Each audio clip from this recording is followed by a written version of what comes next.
Thank you, Roz. Thank you for your enthusiasm on the phone and bringing me here. I know you know that everything that I make here goes directly to care. I was asked, I have over 50 presentations. I've been on the road 300 days a year for 29 years. I haven't been more than 2 weeks in one place for 29 years. And I asked, what should I do? And they've asked, I said, one thing you can do is a medley. Now, if you grew up before modern music, you knew that a medley, that there were composers who made so many good songs that you could string them together and take little bits of each one and really love hearing them all. So I'm going to give you a medley of 3 of my presentations. And in fact, they're my first 3. One I call Medicine for Fun, Not Funds, which talks about our work. Another is Humor and Health, which is part of my work. And the third is Living a Life of Joy. Before I start, I tell all my audiences that I answer all my mail. And like maybe some of the others of you, I've never used a computer. I've never had one of those little things in your hand, okay? It's not because I'm against them. When computers came in, I'd already given up everything I wanted to give up. And I didn't have anything I wanted to give up. And I didn't hear friends talk about it in a way that was seductive. It was usually, oh crap, I have to go answer my emails, which isn't really like an attractive direction. I write 400 to 600 personal letters longhand every month. I've done it for 40 years, and I'm caught up.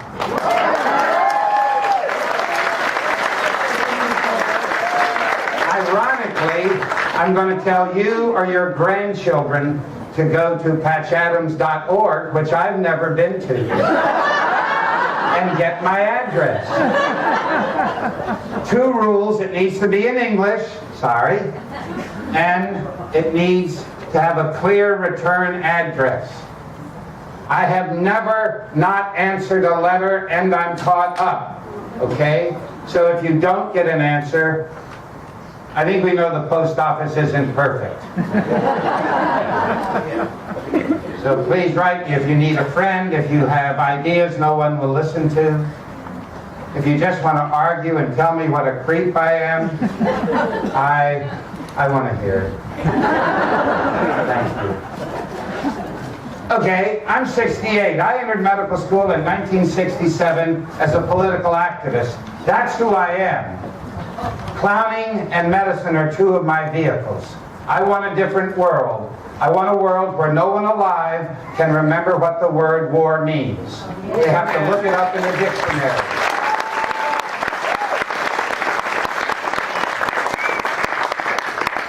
I'm one of those nerds that never had to study. I took 17 pages of notes in medical school. It was easy. I had a lot of free time. And coming from an interest of cybernetics through the 50s, when I was reading Norbert Wiener, there's actually a person with that name.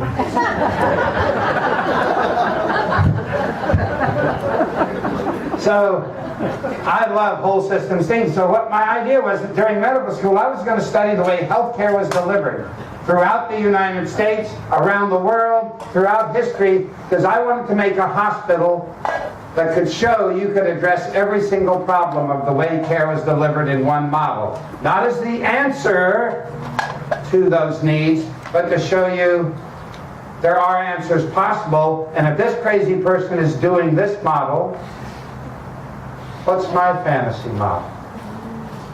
Okay, so we're not the answer. We're showing that there's nothing you can't solve with intelligence and the desire to care for all the people. Okay, so what does that mean? I graduated in 1971 and started the Gesundheit Institute. No one gave us a hospital here. Patch, have a hospital. So we did what you do if you start a hospital in Africa. You use your home. So 20 adults, 3 of us were physicians, and our children moved into a large 6-bedroom house and said we were a hospital. We were open 24 hours a day, 7 days a week for all manner of medical problems from birth to death. We did this uninterruptedly for 12 years. During this time, we had 500 to 1,000 people in our home every month, with 5 to 50 overnight guests a night. Of the 15,000 people that came to our home, 3,000 had profound mental health problems, and we never disliked the patient enough to give them any psychiatric medication. So, let's just say there was human interaction. Interesting human interaction. And that there was always somebody up. Our idea was that everything was going to be free, and it wasn't free for poor people. We wanted to eliminate the idea of debt in the medical interaction. We never wanted anyone to think they owed anything for their care. We wanted them to be excited that they belonged to something called community, and the community cares for them.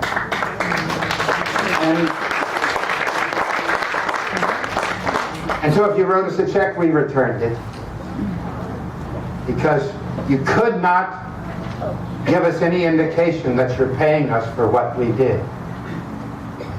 In that same flavor, since no one ever said anything nice about an insurance company, we knew they probably sucked. So we never had anything to do with public or private insurance.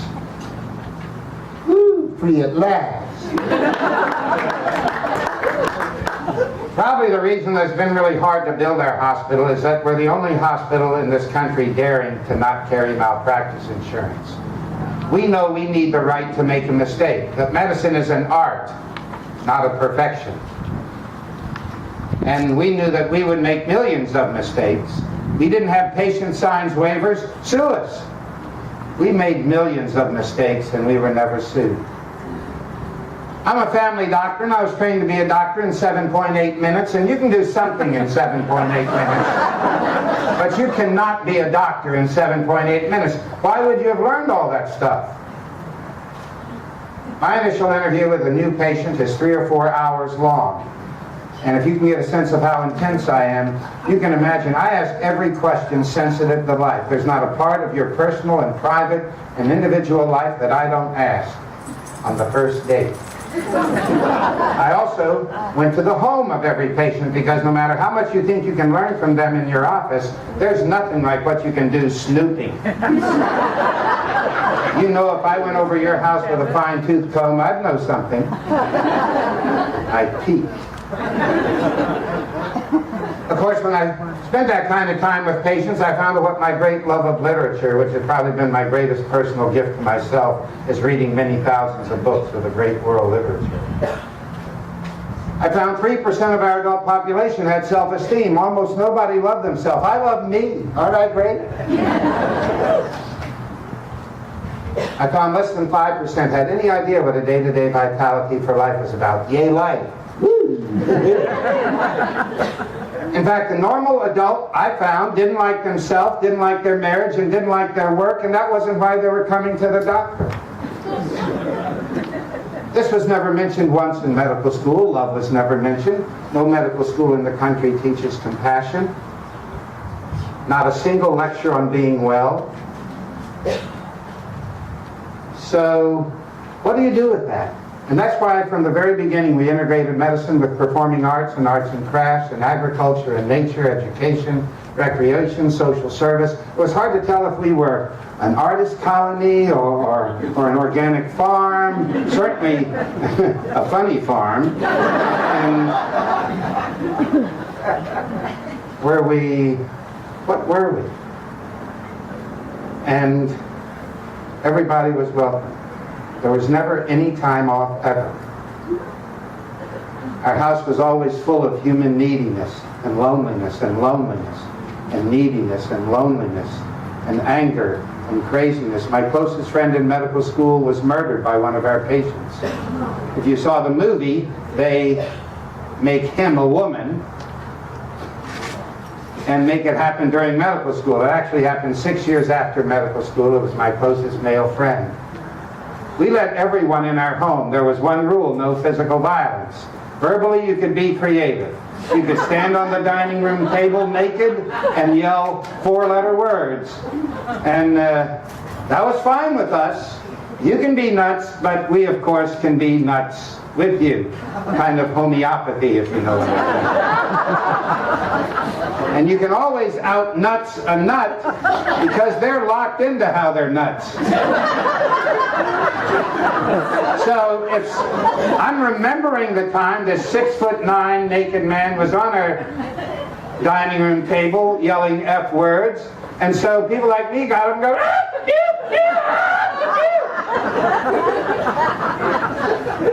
I mean, we did barf-alongs with bulimics. That's how strange we are. You know, it was when Monty Python had come to America, so we were really like Monty Python. It was also fun. In the 12 years we saw, we also have been the only hospital to integrate all the healing arts. It was against the law. When I graduated, only chiropractic medicine was considered legal in Virginia. We broke the law and from the very beginning welcomed acupuncture, homeopathy, naturopathy, chiropractic, Ayurvedic, anthroposophic, herbal medicine, body work, faith healing, and weird stuff. As long as you didn't charge money and let us watch, you were welcome. If a patient was dumb enough to let you work on them, fine. And of course we found miracles in all of them. Beautiful, fabulous, inexpensive treatments. You know, when I graduated from medical school, if you threw out your back, the treatment was 3 months of bed rest. What is that?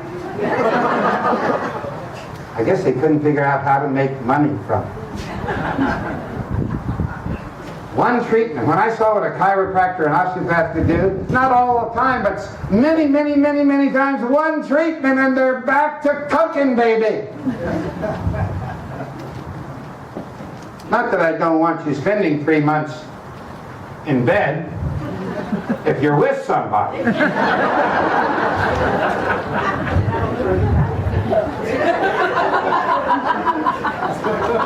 Choose well. So,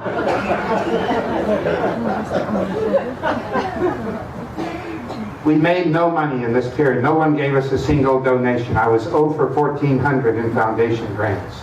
We are the only model in the world in 42 years addressing comprehensively the problems of healthcare delivery. We've designed a hospital that eliminates 90% of the cost, and nobody would help us. So our staff had to work outside jobs to pay to practice medicine. For 42 years I paid to be a doctor, and I say that without any sense of sacrifice or long and hard journey. Rather to say the unencumbered practice of care is an ecstatic experience worth paying to do. Well, and harder than giving up money for a lot of people is giving up privacy. We never for 1 second had any privacy. There was never a time when the house wasn't full of huge amounts of human neediness. And if you're in touch with people, you know exactly what I mean. Our bedrooms weren't private, our bathrooms weren't private. We were full of people. Kind of normal third world. Nobody left the first 9 years. None of the staff left. You're thinking, I'd last a week. What was the trick? We were the only and are the only silly hospital in history. We made everything funny. We made living funny. We made dying funny. Who wants a fun death? Is there an administrator here? So the only question was, what do you want? We will do it. Yes. Some of the things you're thinking we probably did. We made everything funny. That's how we dealt with mental illness with no medication. My longest hug was 12 hours. I knew I could outlast it. It wasn't like 12 hours of the same kind of hug. There was some creativity in there. And maybe some other people. I love it. I'm addicted to it. I learned to live on 2 to 5 hours a night, and I still live that way. Because the experience of care that has intoxicated Roz's life is, it's just the byproduct of what you're doing. And yet there's no education in it, so there's this impression that at the end of the day at the hospital, or the end of the day of care of a social worker, a psychologist, a teacher, that they're burnt out. It's impossible for me to burn out. It's invigorating. Care is an intoxication. Okay, so that introduces our work. What about humor in health? You think I got into humor for like clowning and joking? No. I grew up on army bases outside of the United States. I'm a World War II baby. And I was a skinny, nerd, dork, dweeb, sissy boy. Okay? Which may be good in the computer age. But in the 50s, I was bullied. The last thing you want to be in the 50s on an army base with the boy kids is to be that person. I mean, I'm still that person. But in those days I was beaten up a lot, and I found that if you make the bully laugh, they don't hit their fool. I also found if you made straight A's and disrupted the class, they never punished you. You know, they say things like, well, you are setting a bad example, which isn't like deep punishment. Then I had to go through my crisis. You saw the Patch Adams movie. It starts with me in a mental hospital. Everything you like about me came from my mom. There's nothing special about me, I promise you. I've gone all over the world. I'm simply trying to be an average, undamaged mother. It is not a big deal. Women have been carrying that torch from the beginning of history. It's we men that don't have a clue. We can learn a clue, but it's not taught us. It's not the message of being a man growing up. There was nothing about being a man growing up that I wanted to be part of. So, when my father died from war when I was 16, it broke my heart. I really, for the first time, went back to live in the U.S. in 1961 in the South. I was put in an all-white school, and I realized my country was fake and religion was fake, and that 20% of our population couldn't use a toilet or a drinking fountain, or go to a restaurant of a person because of the color.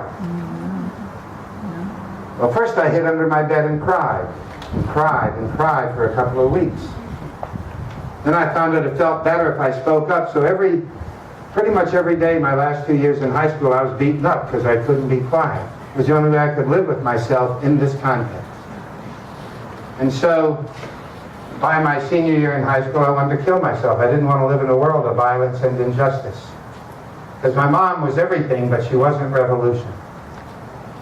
And so, between my second and third hospitalization, since I'm from Washington area, I was at Martin Luther King's I Have a Dream speech, and I realized, wow, there's another approach.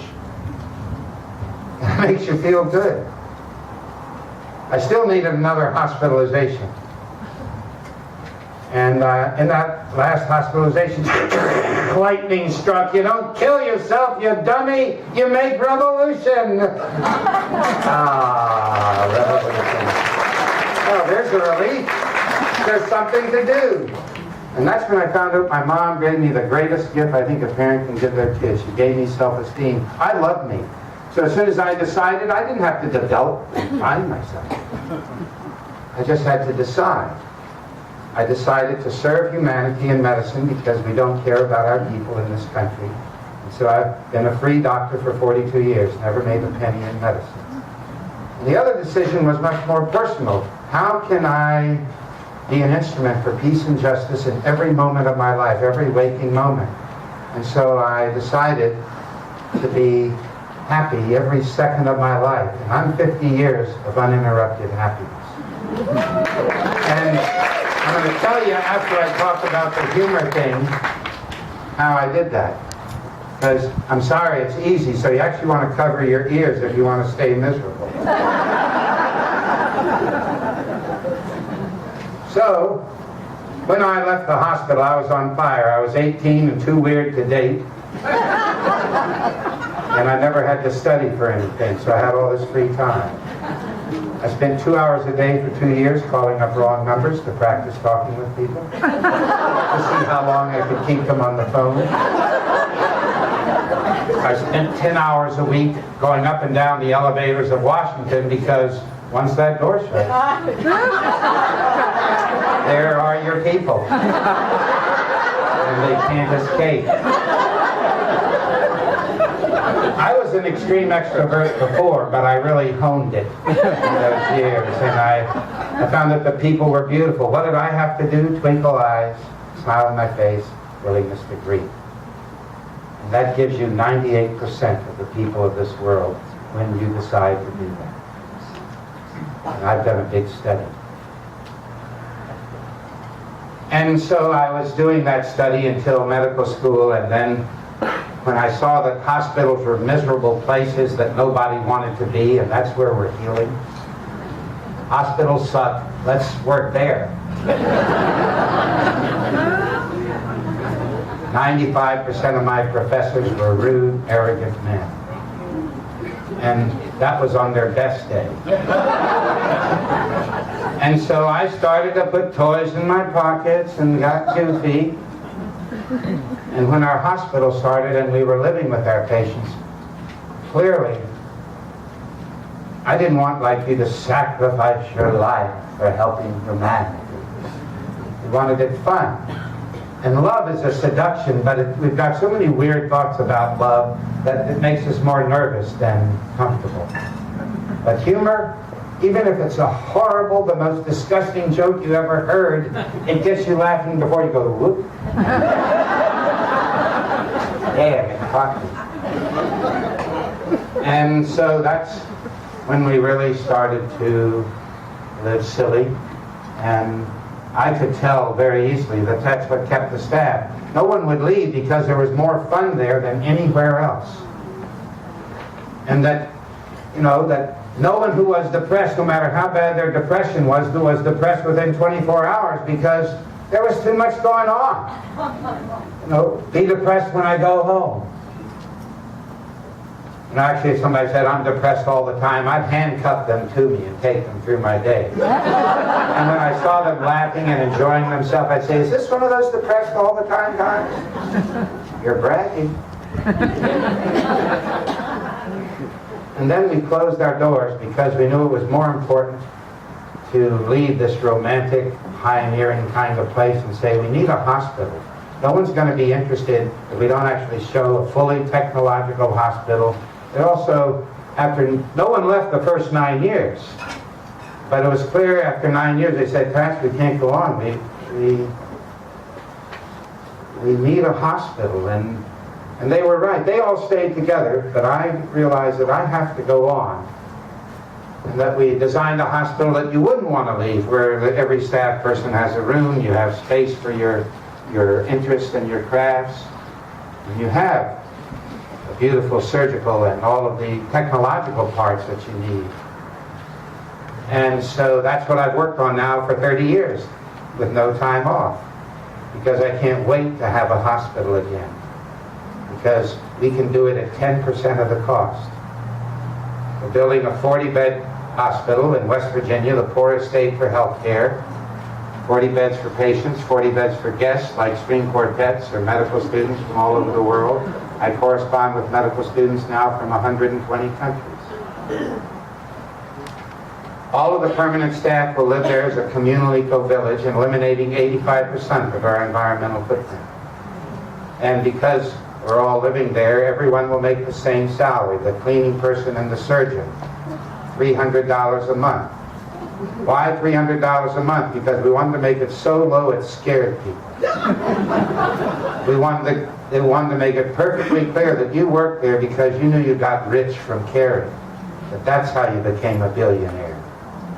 It's just, you understand, money's bragging all the time, and you think money is the thing that makes you rich. But notice how Bill Gates had to go from 10 billion to 20 billion to 40 billion, and there was never enough. One fabulous love is enough. So imagine if you had 1,000, how rich you would feel.